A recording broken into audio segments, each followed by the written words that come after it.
Ding dang dong. What are you doing? Sleeping. What time is it? That's right. It's lunchtime. And you're still in bed. All these clothes to put away. And because of you, Pepper is still in bed. She hasn't done any of her chores. And neither has Pastel. They've just been laying around all day. And Parbs, he was a naughty boy and he ripped up all the plastic. Now he's being a guard dog.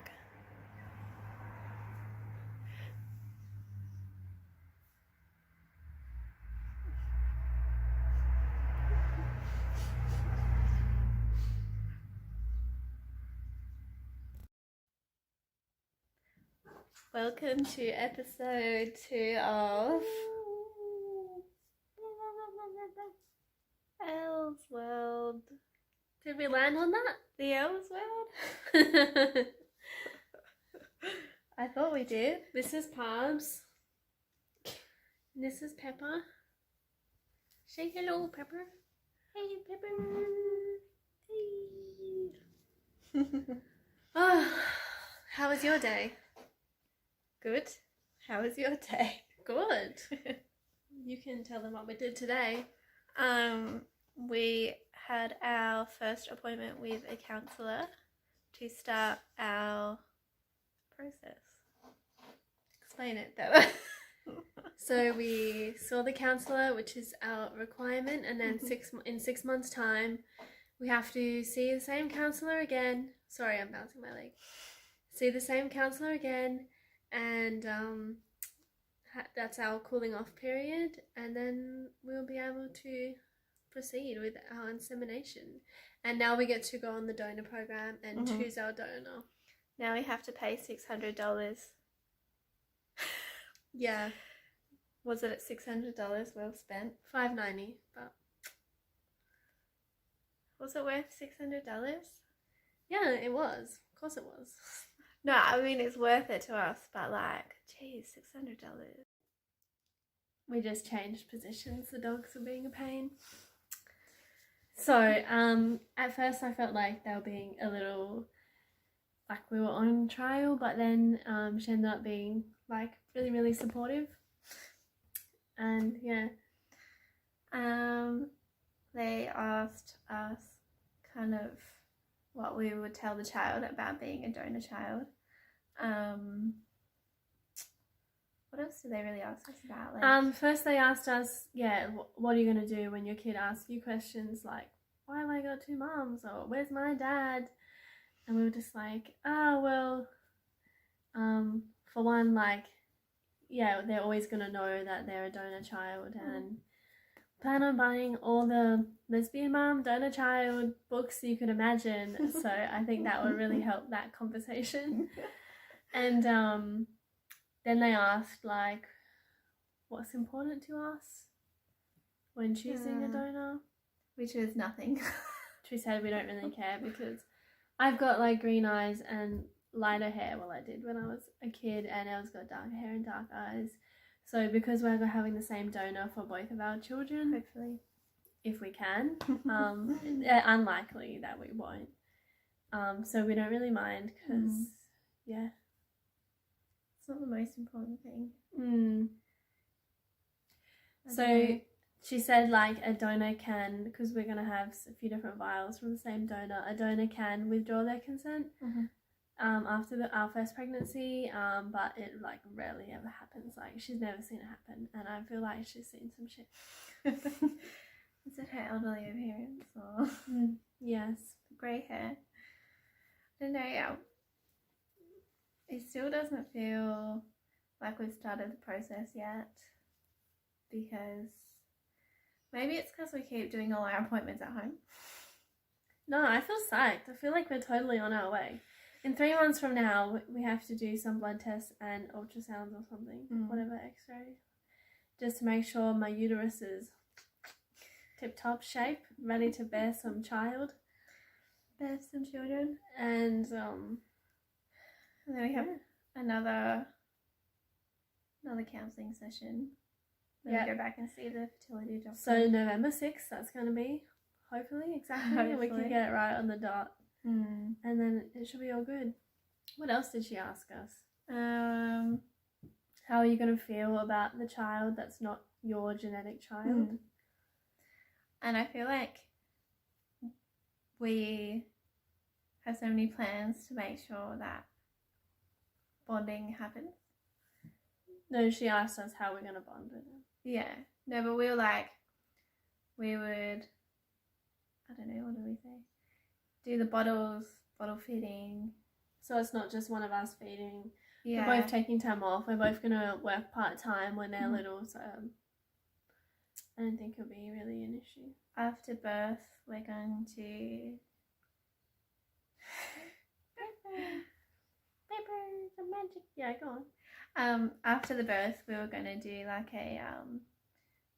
basically, if it all went naturally or whatever, after the baby gets put on Eleanor's chest, then I would be the next one to hold it for a while, and then the same for the other way around. It's a very important bonding moment. Yeah. Because I guess you've had 9 months to bond with it inside you. They're going to be like this, and you're going to be like, who that stranger? Exactly. But the whole time the baby is hearing your voice as well, and being around you, and then feeling my reactions to that as well. So it's true. Like it still is kind of bonding with you. Yeah. And she was just really supportive because like I was like, oh, you know, it's a worry, like, because we're choosing this kind of life for this child, and I just don't want to like screw it up for them. I want to make sure it's the best thing for them. And she was just really supportive, being like, you know, no child, every single parent chooses chooses to bring their child into the world, and they don't get a choice, and there's lots of different types of families. The most important thing is that, you know, we're loving, caring and stable family, which we definitely will be. So yeah, she was just like, that's what's important, you know. It's not about being genetically, as long as we're like open with the child and supportive of them, learning about their donor, and always being honest about it, let them ask questions, then it shouldn't be an issue. And like letting them know who they are when they're old enough to know. Like when they're 16, they get they're able to know their name. The name of the donor. No, yeah, and so the donor knows that they could be contacted by them. And there's also a donor registry where like people from the same donor can find each other, so they can find out like half siblings and stuff like that. And yeah, I think it's so exciting though. Yeah. Everything's amazing, and I can't wait to get the lesbian mum books. Yeah, I know. They're the so donor cute. books. They're so cute. They're so cute. I went to surprise Eleanor with a baby book. A little bit premature, but I really wanted to. And I was having a look. We're all about premature, so it's fine. We had I had a look through all the bookstores, like a couple of them, and like Kmart and stuff, and all the baby books are very like mum and dad. And even if they're not mum and dad, we'll probably have to like order a special online from the lesbian store or something. There is one actually, it's a UK one. I was looking at it. Oh. But like even the parent one was like a family tree would say paternal and maternal. Like, couldn't it just be a family tree or nothing? Like, I don't know. It was really annoying because it was like a beautiful Australian one that had like, what's that artist you really love? May Gibbs? Yeah, it was like inspired, May Gibbs inspired. That would be so cool. I know, I was like, that is so you. And then I was reading, I was like, actually it's not really you at all. Yeah, like... No, but... Am I the paternal? No, you're not. We're both maternal.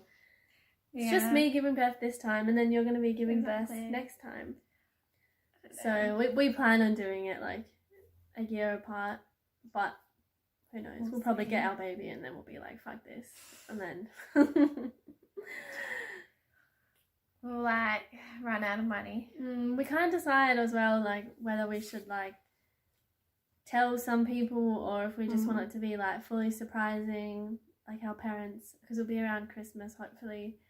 We don't know whether to like surprise them, or should we like tell some people so they can we can talk about it with somebody. It's hard not talking about it to people, but I don't think we should hide it anyway, because even if it goes wrong, it's a good way to be supportive to other people who went through it and have people be supportive to us. Maybe we'll see. You don't agree? Counsellor didn't ask us about that one. No. When do you tell everyone? She was nice. She was really nice. She was nice. I think they have to figure out whether we're informed or not once they realise they are. I asked her, she's going to send me some research as well, just about like it's like research on donor born people and it's like just things about their life, and basically the research shows it's like there's nothing wrong, it's just the best thing you can do is just be open and just most of them when they want to find out they're just curious about their sperm donor, but their main concern is that they don't want to upset their parents, but of course we'll make sure that they know they're fully supported. I hope they know they are. Well, they will. And so that's where we're at. Feeling good. Exciting. It feels much more like, especially with the blood test coming up in 3 months, it feels so much more like in reach now. I still feel like it's not a thing yet. Even, I don't know, I think maybe choosing the donor will make me feel a bit more like it's real. So do we get to do that now? We get to go on the program? I don't know. List? I think so, because I think that's what we pay for. We pay for the counselling session and to be registered on the donor list. On the donor program. And then so we have a whole thing of all the payments that we need to pay. And then the next counselling session, we pay again $5.90. And then after that, we pay, how much is that one after? There's a $1,200 genetic screening, and then depends on what route we go down. Yeah. Basically, I think the donor coordinator needs to touch base with us, because if we decide to go with the Seattle donor sperm bank, then we actually get to choose from now. How is Pepper going to deal with us having a baby? I don't know. She just like walks all over us, literally. All the attention has to be on me all the time. What are you doing? You're trying to get to your favourite one. Oh, it's okay. Come here. Aww. So rude. She just used you as a stepping stone to get to me. You're her favourite. Palms loves you. Give Palms a cuddle. He's too busy eating his foot. So if we go on the Seattle sperm donor program, then we actually get to choose like now. Like as soon as it's organised, we get to start choosing. But if we go with a local donor, we have to wait until I think the 3 months before our appointment. There you go.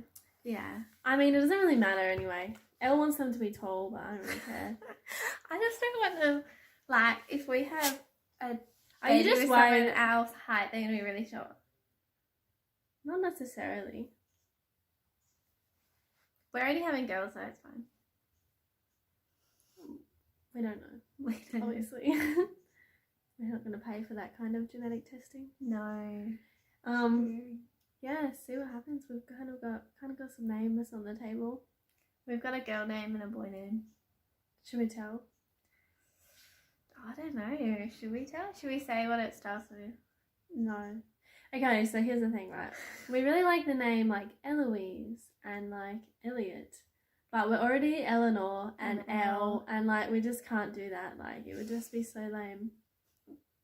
Oh, I don't think it'll be lame, but you think it's lame. It would be terrible. Okay, so what if we name this one Eloise or Elliot, and then the next one we're gonna call them like something else, and then it's gonna be like they're gonna feel so left out with the family. No, this one will be Elliot, and the next one will be Eloise. What if it's two boys? Eloise. Eli. Oh, that's the name you really like. Yeah, I love Eli. It's a favourite name of mine. So we're going to go with Evie for a girl. Oh, so we're telling them? Yeah. We want like, maybe we're thinking about it. We'll probably change, who knows. Still 6 months. Let's just tell them the nickname. Evie. Evie and... Gus. Augustus. You just said the name. Because I hate the nickname. I don't want everyone to think I want to name my baby Gus, because I don't. I want to name them Augustus. Or August. Augustus. Fine, it's going to be Evelyn or August. Evelyn. So pretty. It's so pretty, and Evie is a cute nickname. Well, it's definitely Evelyn, and I think it's definitely Augustus. I think so. Yeah. We have a few other names on the table, but... Therefore, if we ever do a third... Yeah. But, 6 more months to wait, so that's cool. It's too long. I can't do it. And that's everything that's going on with our life. We'll